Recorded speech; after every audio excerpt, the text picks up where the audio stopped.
بڑے بڑے ادارے، بڑی بڑی چیزیں، بڑا بڑا دین، آپ نے دیکھا دنیا میں جتنے بھی کامیاب لوگ ہیں ان کا دل بہت بڑا ہے.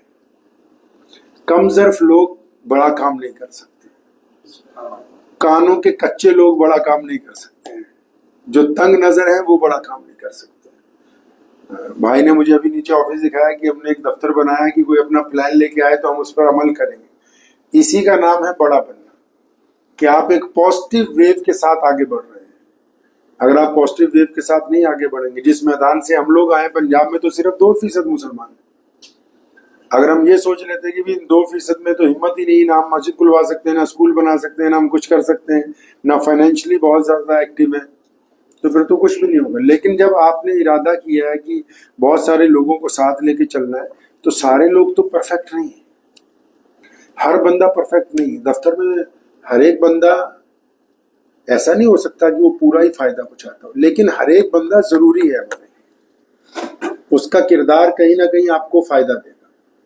ٹھیک ہے کہ وہ اس طرح فنکشن نہیں کر رہا کہ 24 گھنٹے آپ کو محسوس ہو کہ بہت اچھا ہونا چاہیے، لیکن وہ کہیں نہ کہیں آپ کے لیے اتنا ضروری ہے کہ دوسرے لوگ وہ کام کر ہی نہیں سکتے وہ جو وہ کر رہا ہے. تو آپ لوگ کیونکہ ادارہ چلا رہے ہیں ماشاءاللہ، پہلے سے بڑی خوبصورتی کے ساتھ چلا رہے ہیں، تو میری تو گزارش یہی ہے جو پیارے پیغمبر علیہ الصلوۃ والسلام کی سنت ہے، نہایت ضبط کے ساتھ. ہر ایک بندہ آپ کی جماعت میں ضروری ہے. سیدنا عمر فاروق کا جلال بھی ضروری ہے، ابو بکر صدیق کی حکمت بھی بہت ضروری ہے، خالد بن ولید کی شجاعت بھی بہت ضروری ہے، مولا علی کرم اللہ وجہہ کی بہادری بھی بہت ضروری ہے. جو طلبہ ہیں آپ کے پاس وہ بھی ایسے ہی ہیں، وہ سارے پرفیکٹ نہیں ہو سکتے، لیکن اگر آپ ان سے محبت کی نگاہ کو کریں گے تو آپ یاد رکھیں. میرے والد صاحب نے ہمیں بچپن میں ایک دفعہ ایک بات سمجھائی، جب میں نائب شاہ امام بنا تو مجھے کہنے لگے بات سن اب تو لوگوں میں جائے گا. میں کہا جی.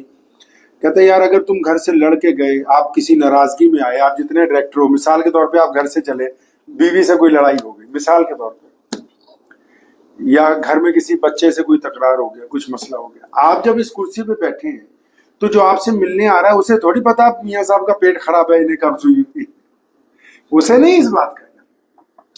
جو نیا آدمی آیا اس کے ساتھ جو پہلی اٹریکشن ہے، میرے والد صاحب نے مجھے کہا سنو جب لوگوں سے ملنے جاؤ گے ان کو آپ کی تکلیف کا نہیں پتا، انہیں یہ نہیں پتا آپ کے جسم میں کیا آ رہا ہے، یہ نہیں پتا پیچھے کیا ہوا، یہ نہیں پتا فون کس کا آیا، لیکن وہ یہ جانتے ہیں کہ پہلی دفعہ یہ بندہ میرے سے اچھی طرح ملا کہ نہیں ملا. اگر آپ بد کرداری سے ملیں گے، بدتمیزی سے ملیں گے تو آپ ساری زندگی کے لیے ایک نالائق ڈائریکٹر ہیں. اگر آپ خوبصورتی سے ملیں گے تو وہ ساری زندگی آپ کو یاد رکھیں گے، کیونکہ وہ ایک ہی موقع ہے. عام لوگ جو آپ کو دیکھتے ہیں نا شہر میں، پورے حیدرآباد میں، پورے آندھرا میں، تلنگانہ میں، اتنا بڑا نام اس ادارے کا ہے، تو جب وہ آپ سے ملنے کے لیے آپ کے دفتر میں آتے ہیں تو آپ نے یہ اپنے ذہن میں نہیں رکھنا کہ ابھی پیچھے کیا ہوا ہے.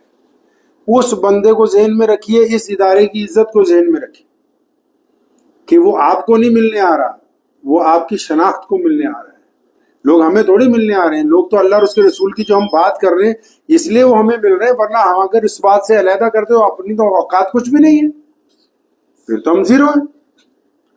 تو بس مختصر سی بات یہی ہے کہ اس بات کو ہمیشہ ذہن نشین رکھیں کہ جو بھی آپ کر رہے ہیں، جو فیصلہ لینے لگے اس میں حکمت بہت ضروری نبی علیہ الصلوۃ والسلام کی سنت کے مطابق.